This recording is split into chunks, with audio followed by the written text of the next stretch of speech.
হামজা চৌধুরীর অভিষেকের পর বদলে গেছে বাংলাদেশ ফুটবলের চিত্রপট। জাতীয় দলে খেলার আগ্রহ বাড়ছে প্রবাসী বাংলাদেশিদের মাঝে। হামজার পর দ্রুততম সময়ের মধ্যেই ফিফার ছাড়পত্র পেয়েছেন কানাডা প্রবাসী সামিত সোম। ফিফার ছাড়পত্র পাওয়ার ফলে আগামী 10 জুন সিঙ্গাপুরের বিপক্ষে এশিয়ান কাপ বাছাইয়ের ম্যাচ খেলতে সামিতের সামনে আর কোনো বাধা নেই। তার আগে 5 জুন হওয়ার কথা একটি ফিফা ফ্রেন্ডলি ম্যাচ। প্রথমে শোনা গিয়েছিল ওই ম্যাচেই লাল সবুজের জার্সিতে দেখা যেতে পারে কানাডা জাতীয় দলের হয়ে 2টি ম্যাচ খেলা এই মিডফিল্ডারকে।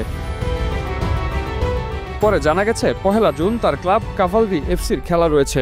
এ কারণে ভ্রমণজনিত ক্লান্তির কথা বিবেচনায় রেখে 5 জুনের প্রীতি ম্যাচটি খেলা থেকে নিজেকে বিরত রাখছেন এ ফুটবলার। কানাডায় তার ক্লাবের ম্যাচটি খেলেই বাংলাদেশের বিমানে চড়বেন সামিত।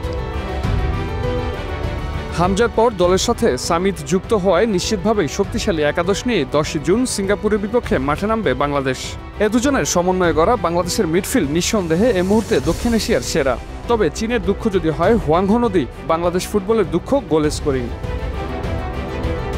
সিঙ্গাপুরের বিপক্ষে অবশ্য নতুন করে স্বপ্ন দেখতে পারে বাংলাদেশ। ভারতের বিপক্ষে ম্যাচে ইতালি প্রবাসী ফুটবলার ফাহমিদুলকে নিয়ে ব্যাপক জলঘোলা হয়েছিল। এরই মধ্যে টিম ম্যানেজমেন্টের পক্ষ থেকে আভাস দেওয়া হয়েছে 10 জুনের ম্যাচে ফাহমিদুলকে দেখা যাওয়ার রয়েছে প্রবল সম্ভাবনা। লেফট উইংয়ে ফাহমিদুল যুক্ত হলে ধারালো হবে বাংলাদেশের আক্রমণ ভাগ।